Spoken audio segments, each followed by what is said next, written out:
Vamos continuar falando de eleições 2022.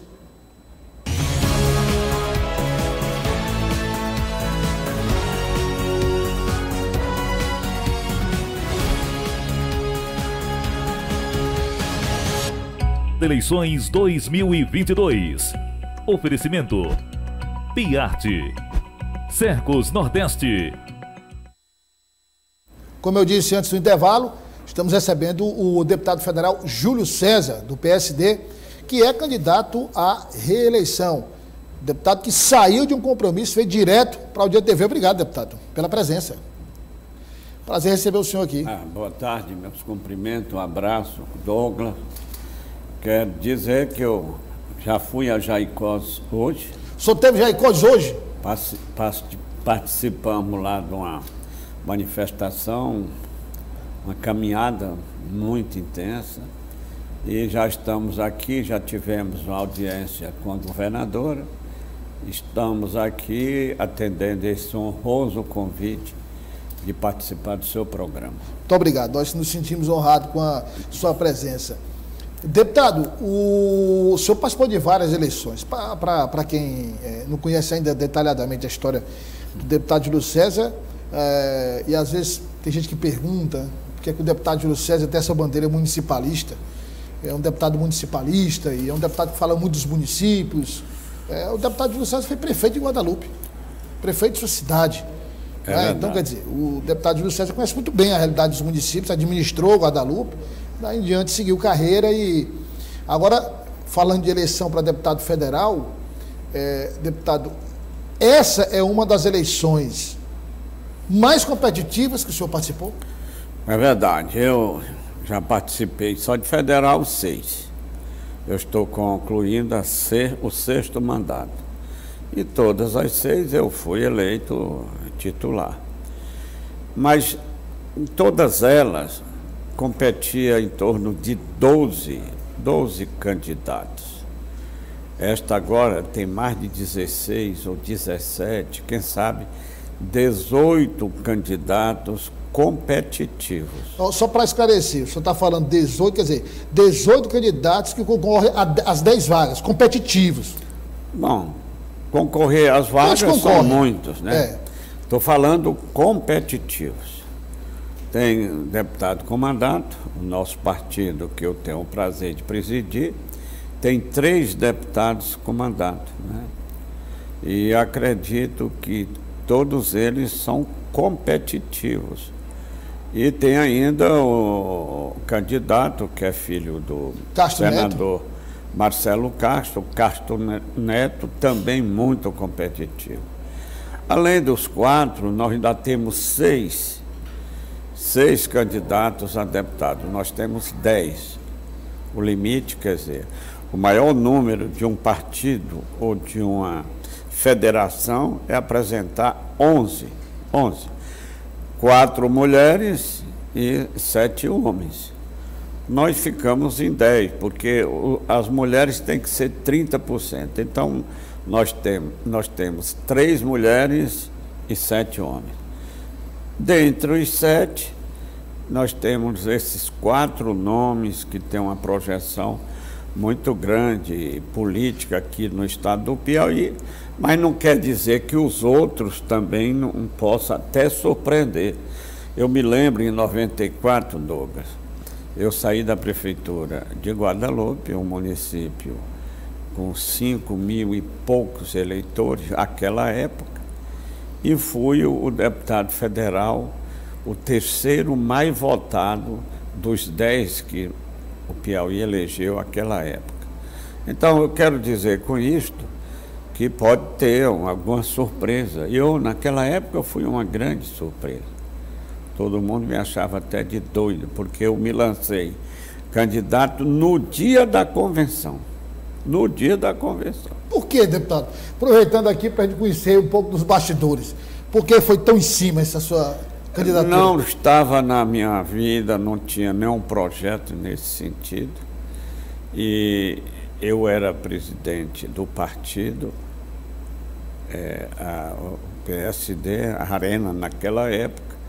E aí me impuseram a candidatura, porque eu era presidente tinha sido presidente da PPM, tive um grande relacionamento com os prefeitos da época e achava que meu nome teria grande perspectiva de crescer, como cresceu. Então eu sou muito grato ao povo do Piauí por toda a minha história política, de 11 anos que eu fui prefeito da minha cidade, por 2 vezes que fui secretário da Agricultura, já fui diretor nacional da Conab, lá em Brasília, já fui também subsecretário de Segurança aqui na época do Sebastião Leal. E eu tive um insucesso quando me impuseram uma candidatura, aquela de 98, de senador, que eu não queria. Foi uma imposição do partido. Eu era o presidente, mas tinha o Hugo, tinha o Freitas, tinha o Átila, tinha o Heráclito, que nenhum aceitou ser candidato. Eu tive que ser, eu perdi por 5 pontos. E só perdi porque a decisão de me botar era para tirar o Ari Magalhães do páreo, porque ele tinha uma recomendação que não era boa para o candidato. E aí eu mantive e fui candidato e, graças a Deus, me elegi com 68.500 votos naquela época. Candidato, aproveitar aqui, o senhor vai falar das suas propostas, enfim, mas é complicado o senhor vir aqui e não aproveitar dessa sua experiência de Brasília, desse seu entendimento do cenário político brasileiro. Vamos começar pela eleição presidencial. Como é que o senhor tem avaliado o quadro? O que é que o senhor enxerga de diferente nesta eleição? Porque, rapidamente, deputado, eu falava até com o João Magalhães, que é o editor de política do Jornal Dia, e vendo um cientista político, Eduardo Genete da Fonseca, que é professor, que eu leio muito e assisto, e ele dizia o seguinte: a eleição do presidente Bolsonaro foi a abertura de novo ciclo, na visão dele, na política brasileira. Ele disse: olha, as 3 grandes forças foram gestadas na oposição durante o regime militar, oposicionistas, foram testadas, ele disse. O MDB de Sarney e de Ulisses, o PSDB de Mário Covas e de Fernando Henrique, o PT de Lula e Dilma. Quer dizer, essas 3 forças foram testadas. E, na visão dele, a eleição de Bolsonaro foi a abertura de novo ciclo. E, esperando o resultado dessa eleição, para saber se esse foi apenas um espasmo assim, democrático, ou se realmente é um ciclo que se abriu. Como é que o senhor avalia? Bom, eu acho que o que tem feito muito o Lula crescer, primeiro a sua história do passado. Um homem que criou muitos programas sociais, que teve uma atenção muito grande aos pobres do Brasil, principalmente do Nordeste. Segundo, vitimizado por muitas ações que impuseram a ele. Essa prisão de mais de 500 dias fez com que ele crescesse na opinião pública. E hoje eu estava lendo um site aí, eu não me lembro nem onde, o Lula está ganhando em 13 estados. E ganhando nos maiores estados. Quais são os maiores? Primeiro é São Paulo, segundo é Minas. Maiores que eu digo em número de eleitores. Aqui no Nordeste, ele ganha lá no Paraná, lá no Rio Grande do Sul, que é um grande estado, lá no Sul e Sudeste, e aqui no Nordeste, os maiores estados ele ganha. Quais são os maiores? Pernambuco, Ceará, depois vem o Maranhão e o Rio Grande do Norte, Paraíba em seguida. Aqui no Nordeste ele ganha nos 9 estados. E no Norte, quais são os maiores estados? Primeiro é o Pará.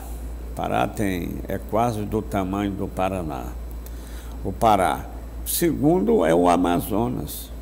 Ele está perdendo pela pesquisa no Acre. Estado bem pequenininho, Amapá, esses estados pequenininhos. Onde ele está mais quer dizer, ruim é no Centro-Oeste. Mas o Centro-Oeste, tirando o Goiás, que é o maior estado do Centro-Oeste, os outros estados são mais ou menos do porte do Piauí. Do porte do Piauí. Inclusive o Distrito Federal, que o Bolsonaro ganha lá. Então, essa diferença de 11, 12 pontos percentuais, isso vai ensejar que ele teria, se fosse a eleição hoje, 12 a 14 milhões de diferença do Bolsonaro. Nós estamos falando em percentual, mas o Brasil tem 156 milhões de eleitores. Mesmo votando 80%, vai se apurar 120, 125 milhões. Cada 1% é em torno de 1 milhão e tantos de eleitores. Então, ele está ganhando por 12, 14 pontos, é uma coisa muito difícil de tirar, é muito difícil. Principalmente nós estamos a menos de 30 dias da eleição e ele tem se mantido muito bem nas pesquisas. E o Bolsonaro, apesar de ter crescido um pouco, e o Ciro Gomes também, e a senadora, mas eles estão tirando daqueles que não quiseram opinar em tudo, que agora estão fazendo a opção. Então, eu lhe asseguro, se a eleição fosse hoje, o Lula ganharia com 14 milhões de votos a mais do segundo. Mas você acredita que ainda há a possibilidade de um segundo turno? E eleição, o que está contribuindo para ter esta possibilidade? É o crescimento do Ciro Gomes, é o crescimento da senadora Simone Tebet. Ciro Gomes foi para 8, 9 pontos percentuais, e ela teve pesquisa que já chegou a 5 pontos. O Bolsonaro cresceu apenas 2 pontos, mas o Lula, os programas do Lula e a aceitação popular, por onde eu ando, você diz isso e isso, quando fala em Lula o povo é doido. Deputado, nós tínhamos um candidato em 2018, postado no que diz respeito ao antipetismo, que era o presidente Bolsonaro. E ele já vinha despontando em 2018 como apesar de não ser considerado inicialmente um candidato competitivo, mas se tornou um candidato competitivo, cresceu rapidamente, foi um candidato que soube entender e ler com mais precisão o cenário político, a questão das redes sociais, o engajamento dos eleitores. Mas claro que a facada que ele foi vítima também o ajudou. Obviamente, o senhor falou de vitimização. Isso ajudou também, foi um ato covarde, um ato condenável sob todos os aspectos. E aqui eu não estou dizendo que uma tem mais peso do que a outra, enfim, eu estou falando de episódios. O senhor acha que Bolsonaro teve a facada em 2018 e agora Lula conta com essa questão da prisão que o deixou vitimizado, assim como Bolsonaro foi no caso da facada? Eu acho que antes da prisão... Ou com pesos diferentes? Antes da prisão, o Lula não tinha a avaliação que ele tem hoje, não. Ele não tinha. Eu acho que isso contribuiu muito, muito. E, além do mais, aqui no Nordeste, por que ele ganha em todos os estados? Pelos grandes programas sociais que ele implantou naquela época. Vários programas. E por que aqui ganha? Porque aqui, por exemplo, no Nordeste tem quase 28% do eleitorado brasileiro. Mas tem mais de 50% dos pobres do Brasil. E esses programas sociais, eles são para os pobres. Eles são para os pobres. Então, é por isso que a aceitação do Lula aqui no Nordeste é muito grande. É muito grande. Então a gente poderia fazer a seguinte leitura. A aceitação do ex-presidente Lula no Nordeste foi no passado, foi com Fernando Haddad, que era o candidato de Lula, volta a ser com ele agora, algo, digamos, enraizado em função dos programas eleitorais. Em outros estados, que sem a prisão ele não teria o desempenho que tem hoje, a prisão foi fundamental. Todo esse contexto criado em torno da prisão, depois veio Vaza Jato, depois Sérgio Moro no governo, o que se falou, o STF, quer dizer, todo aquele contexto ajudou demais. Veja bem, o Lula, ele nunca ganhou em São Paulo. Ele está ganhando. Ele cada 1% de São Paulo, por exemplo, lá tem mais de 33 milhões de eleitores. Cada 1% é mais de 300 mil. Então, o Lula, lá em São Paulo, vai ganhar por uma diferença, em termos de votos, em termos absolutos, muito grande. E vai anular, por exemplo, lá de Santa Catarina, lá de Goiás, do Mato Grosso. O Bolsonaro só está ganhando em 5 estados. E nós temos acho que 7, 5, 12, 13, né? E a 5 estados, eu vi agora uma nota de uma pesquisa publicada hoje. E temos 5 ou 7 estados que estão empatados. O Lula, às vezes, está 2, 3 pontos na frente. O Bolsonaro, às vezes, tem 2, 3 pontos na frente. E isto é um empate técnico, é a margem de erro. Então, ele só ganha mesmo bem em 5 estados, o Bolsonaro. Agora, em eleição tem muita coisa imprevisível. Tudo muda muito rápido, né, deputado? Pode mudar, principalmente com essas redes sociais, mas não tem contribuído. Por exemplo, o Bolsonaro, ele tinha um programa para os pobres, naquela época, no começo da pandemia, que dava R$600 por cada filho. Por cada filho ele pagava um tanto. Tinha a família que recebia 2.000, 1.500, 1.200. Aí ele acabou com esse programa. Depois criou um com R$200. Foi lá para o fundo do poço. Botou em 400. E agora botou 600. Mas os 600 é só até em dezembro. Só até em dezembro.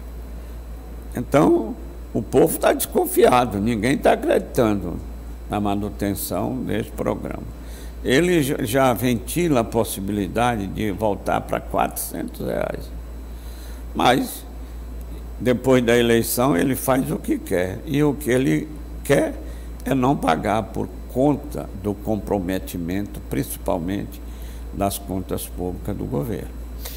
Deputado, para a gente encerrar, uma última pergunta que eu queria fazer, e aí já sabe que é esse o principal ponto que o senhor tem, né? O senhor tem dito reiteradamente o apoio a pequenos agricultores, o apoio à agricultura familiar, agronegócio também, mas os agricultores familiares, mas de um modo geral o apoio aos municípios, quer dizer, são bandeiras que o senhor mantém e renova esses compromissos a cada eleição. Bom, os municípios do Brasil, eles têm 1% hoje.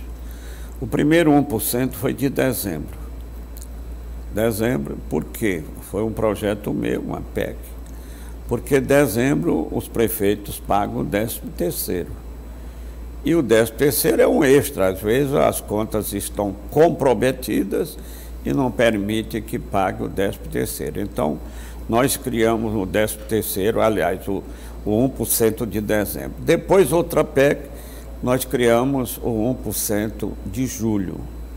Por que julho? Porque julho tem a maior devolução do imposto de renda. E o imposto de renda representa 85% do FPM. O FPM é constituído por um percentual, o FPM, do IPI e do imposto de renda. O que é? É 22,5%. Então, nós já criamos 2, foi para 24,5%. E agora criamos o de setembro. o de setembro. Vai para 25,5%. Eu, quando eu fui prefeito, o FPM era 9% do IPI e do imposto de renda. Hoje já está indo para 25,5%.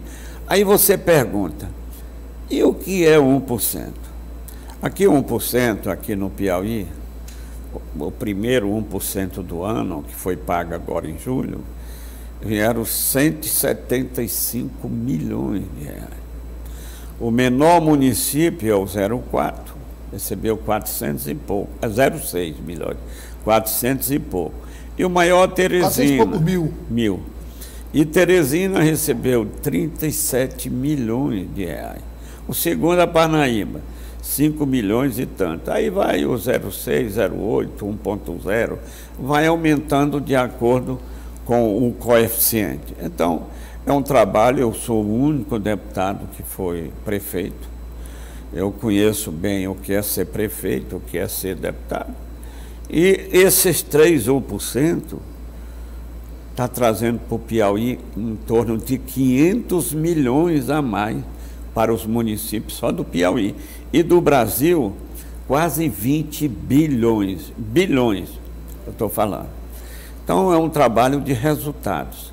Além disso, eu tenho essas duas bandeiras, os municípios e os agricultores, porque eu sou presidente da Federação da Agricultura, mas sempre defendi os agricultores. Nós já estamos na 4ª lei, a primeira de 2016, outra de 17, outra de 19, e esta última agora de 2022, que tem vigência até dezembro. Eu estava entrando aqui, aí ligou uma empresária do Ceará, a dona de um hotel, falando sobre essa lei, elogiando. Então, essa lei é para financiamento dos fundos constitucionais do Banco do Nordeste.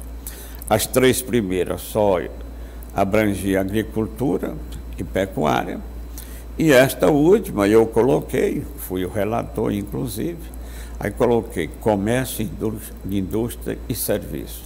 O Banco do Nordeste, nas 3 primeiras, já negociou 1 milhão e tanto de contratos. Aqui no Piauí, 150 mil contratos. E esta segunda, estão incluídos 70 mil empresários. Eu ainda não sei, porque ela tem vigência até 31 de dezembro. Mas eu estava agora em Jaicós, lá numa caminhada, no final a gente manifestou, falamos, aí eu perguntei, quem é beneficiado aqui da lei dos agricultores? Aí quase a metade estava presente e levantou o braço, né? Então eu me sinto muito feliz que eu faço a política de resultados. Eu não sou deputado por vaidade pessoal, não tenho nenhuma vaidade.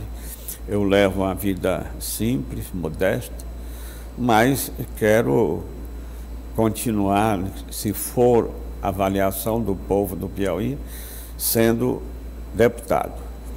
E eu tenho ainda um prazer da minha sucessão. O deputado Georgiano hoje é tido como a maior liderança de votos pessoais que tem o Piauí. Foi eleito a primeira vez com 20 anos, completou depois da eleição. Na segunda eleição, ele foi o mais votado da história do Piauí, longe do segundo, do passado.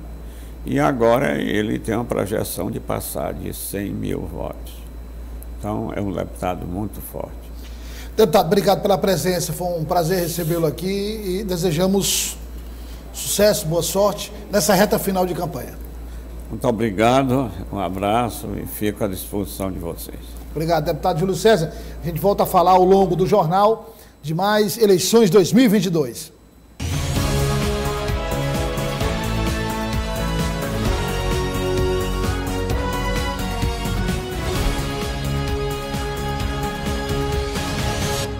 Eleições 2022.